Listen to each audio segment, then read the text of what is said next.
সদাপ্রভুই হবেন গোটা পৃথিবীর রাজা। সেই দিন লোকে সদাপ্রভুকে একমাত্র ঈশ্বর বলে স্বীকার করবে, কেবল তারই নামে উপাসনা করবে। সখরীয় 14:9। বাড়ির জন্য আকুলতা গভীরে যাওয়া।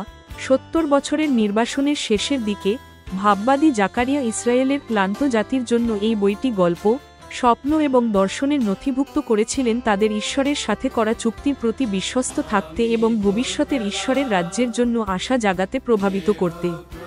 বাড়ির জন্য আকুলতা হল আমাদের হৃদয়ের অভ্যন্তরীণ টান, যা নিরলস ইচ্ছার টান। বাড়ি একটি স্থানের শারীরিক চেয়েও বেশি কিছু, এটি সান্ত্বনা, পরিচিতি এবং অন্তর্ভুক্তির অনুভূতির প্রতিরূপ। জাকারিয়া 14:9 এই হৃদয়স্পর্শী আকুলতার উত্তর দেয়। প্রভু সমগ্র পৃথিবীর রাজা হবেন। সেদিনে একমাত্র প্রভু থাকবে এবং তার নামই একমাত্র নাম হবে গু। ইসরায়েলের 70 বছরের নির্বাসনের শেষের দিকে ভাববাদী জাকারিয়া ক্লান্ত জাতিকে ঈশ্বরের মঙ্গলের কথা স্মরণ করানোর জন্য লিখেছিলেন, ঈশ্বরের প্রতি বিশ্বস্ত থাকতে এবং আসন্ন ঈশ্বরের রাজ্যের জন্য আশা জাগাতে। 70 দীর্ঘ বছর ধরে তাদের মাতৃভূমি থেকে বিচ্ছিন্ন একটি ক্লান্ত জাতির কল্পনা করুন, তাদের ভবিষ্যৎ নিয়ে সংশয় এবং অনিশ্চয়তার সম্মুখীন। জাকারিয়ার শব্দগুলি কেবল ঐতিহাসিক নথি নয়, তারা নির্বাসনে ক্লান্ত একটি জাতিকে মনে করিয়ে দেয় যে তাদের যাত্রা উদ্দেশ্যহীন বা শেষ নয়।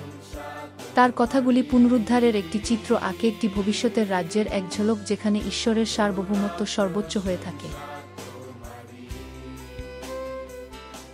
প্রভু, আমি তোমাকে জানি সত্যিকারের গান রাজা এবং এই পৃথিবী আমার ঘর নয়।